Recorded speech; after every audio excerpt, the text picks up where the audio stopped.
St. Lucia to go to the US. Talk to us about what made you decide that you needed to branch out. Well, it's funny. I got a Facebook thing from one of my old school friends a couple of months ago, and he said he always knew that he would do something beyond our 238 square miles, because he thought that I seemed like I was always thinking beyond it. The 238 square miles were cool, but I always lived outside of that little circle.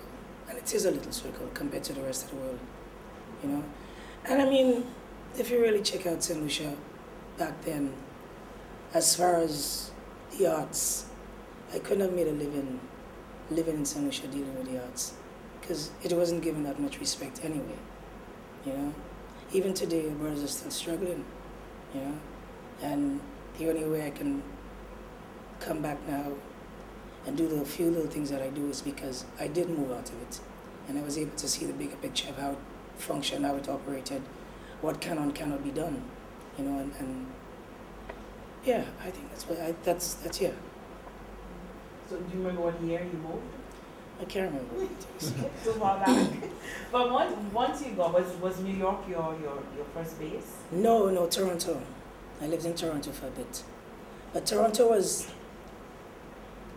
I couldn't stay in Toronto because what I was looking for was not in Toronto. In New York, everything happened in New York. It's like the capital of the world, and I wanted to be in the capital. And when I got to New York, everything was happening. The music that I wanted to see was there. The music that I didn't want to see was there. But it all influenced me, and it was all part of what I was doing. Got there, for a while I was actually singing in any little restaurant I could find with pre-recorded music.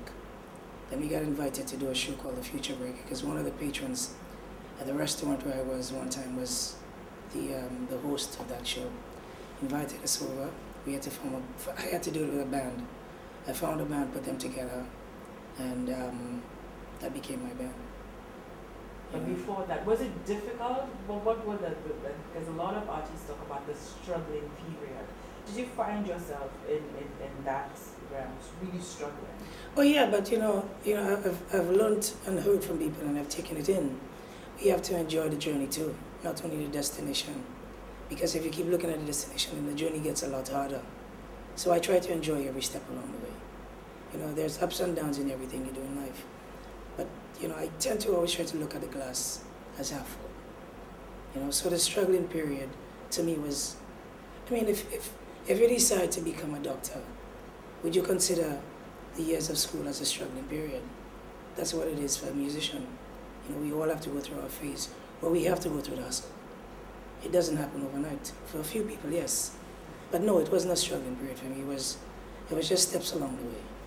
And once you got that band together, and you got that first gig, talk to us about what it was like to be on that stage. Do you still remember that moment? Yeah, but a little bit of nervousness, because I learned not to be nervous a long time ago. I remember one time, going back for a bit, and I'll come back to that. I remember one time doing a show at a Methodist school, in the infant side. And it was me and my 3 other brothers. And I was nervous. And my father called me aside. He said, "Would you talk to these people one-on-one?" And I said, yes. He said, "Well, they're all in the same room. Talk to them." And I realized there was no need to be nervous. But, excuse me, going back to that first show. No, to me, it was just what I had to do. I had to climb the ladder, and at some point I would have to get there. So I dealt with it, and no, I was good. It was exciting to know that all what I was planning was actually coming to fruition. But there was no nervousness or anything. It was just excitement.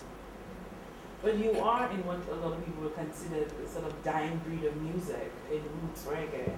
It's not something that is very popular, commonly heard on radio, not even in the Caribbean anymore.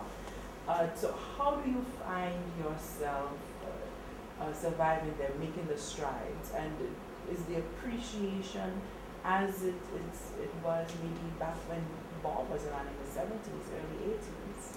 Well, I think there's a lot has happened. I think he came in at the right time, and introduced the world to a different kind of music.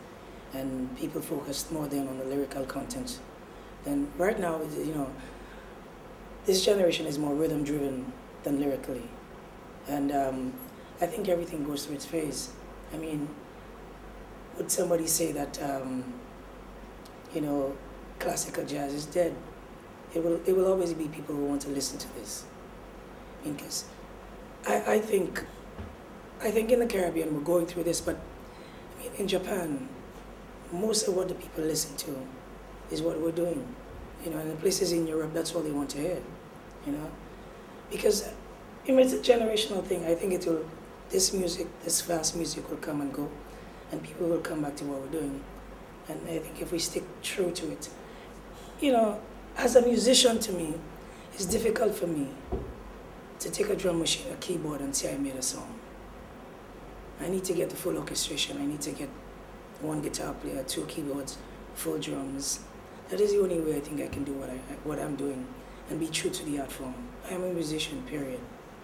You know, and even if this dies, then I will die with it. But this is what I will do. I'm not saying that I'm not open to change and collaboration, but it has to be in a musical setting, not in machinery or computerized music.